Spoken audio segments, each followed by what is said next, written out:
Hello guys, so today we are going to learn about multiplying and dividing fractions.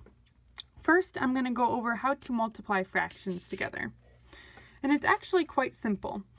Basically, you're just going to take the numerator of the fractions and multiply those numbers together, and then take the denominator of the fraction and multiply those numbers together. So, for example, if we take 1/2 times 1/2, well, 1 times 1 is 1, and 2 times 2 is 4.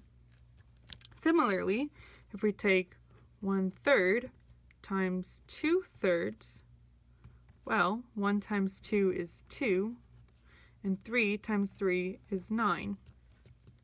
And well, you may be wondering, well, why are these numbers getting smaller? Typically when you multiply things together, you're getting a larger number.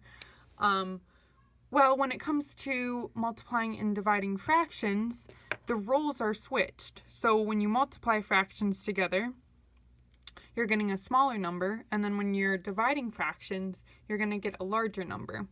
And let me show you this visually. So if you take, let's say you take a half of a circle. So here's the whole circle, and we're just going to be focusing on the half. Essentially, what you're going to be doing is you're trying to take a half of this half. So it'll turn out to be something like this, where, this is a half circle here, but really this is a half of this half. But it is also a quarter of the whole.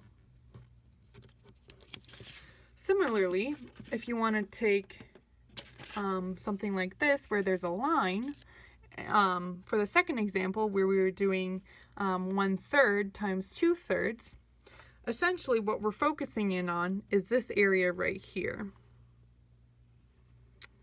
So this is 1/3, and what we're going to be doing is taking 2/3 of this 1/3. So this can be broken up into 3 equal parts. And so what is 2/3 of this 1/3? Well, it's this area right here. But what is this also? This is also 2/9, because this is broken up into 3 equal parts. This area can be broken up into 3 equal parts, and then this third area could also be broken up into 3 equal parts, so that the entirety is broken up into 9 equal parts. And that's how you multiply fractions.